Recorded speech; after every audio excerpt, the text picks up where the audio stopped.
self-control, empathy. All of these things lead to trust. Trust in yourself. I want to read something that I wrote a decade ago. Life goes on, back in 2009 or so, 2010. I'd driven once around the world, learned many things, and I found myself in Florida, America, and I had these following thoughts. Fear, trust, and love are linked. Are we so fearful to be vulnerable that we don't confess to love? If we don't confess to love, how can the beloved know that they are truly loved? To love and to be loved is first and foremost trust. In an environment of trust, fear vanishes. This makes me think that until we trust and love ourselves completely, we will not have the means to love and trust another completely. We cannot give love until we have love. And we cannot have a constant supply of love until we have found it in ourselves. To do this, we have to love ourselves. So it comes back to self-control, as in order to love ourselves, we must strive to be that person we would want to love. Now, I still think there's certain truth in that, but in the past decade, I've traveled some way in my personal journey from brain to mind, and I have learned to still my reactive brain, and this stillness has allowed me to journey into a place that I call the mind field. And when you enter into the mind field and you leave this biochemical body, electrobiochemical body and brain behind somewhat, then you start to understand this idea of universal connection. Essentially, we are each tiny energy units making up the path, the whole of the whole universal energy field. No more or less important than any other energy unit in this infinite field of energy.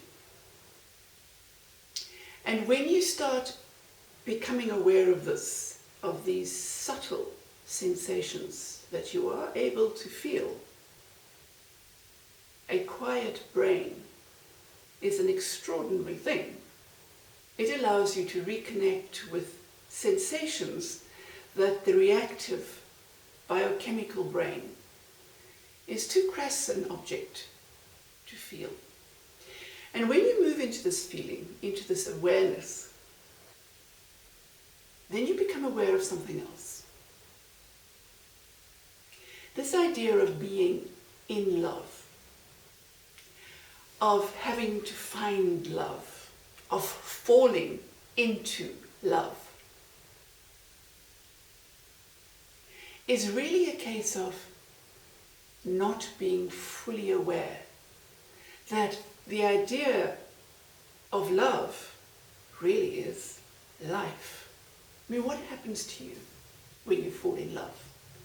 So your brain has this biochemical overload, right? So it's producing adrenaline and dopamine and endorphins and serotonins and norepinephrine, and all of this is pouring into your system.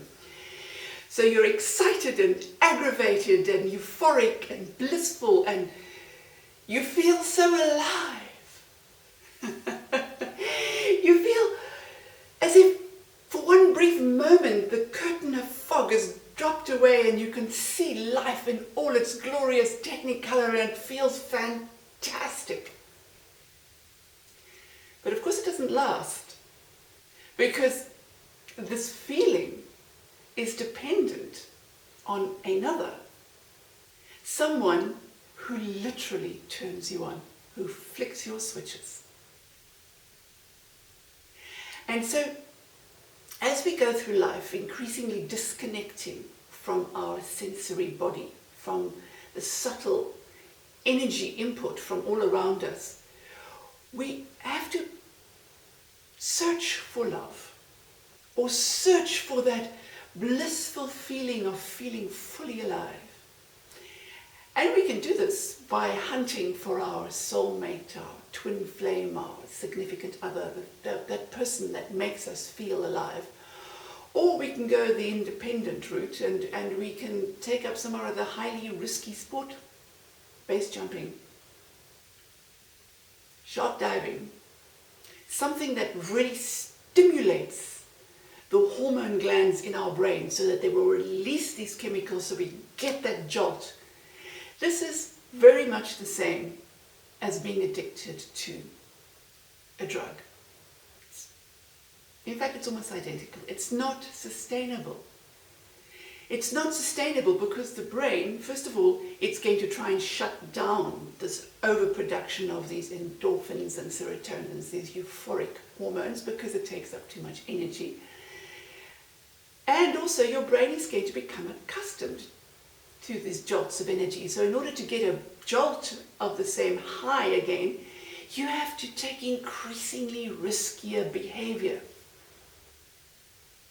thereby endangering yourself. This is not sustainable. But what brain training does, it increases your awareness of the sensations of life. You start to dial back this overload of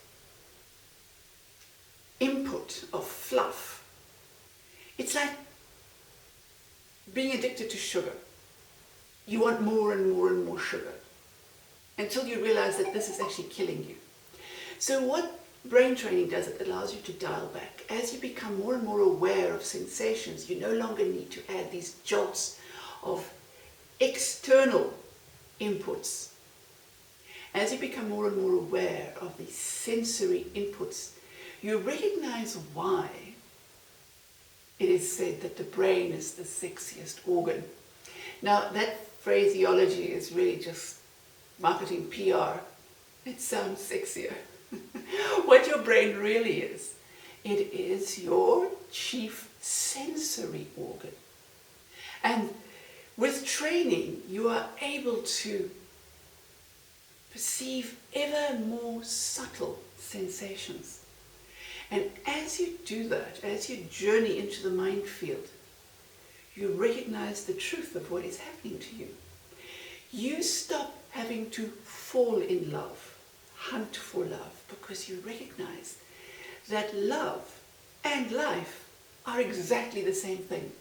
When you fall in love, you feel alive. The fog is ripped away and it's like, when you train your brain, you can be aware of all of this wonderful life force that you live in all the time.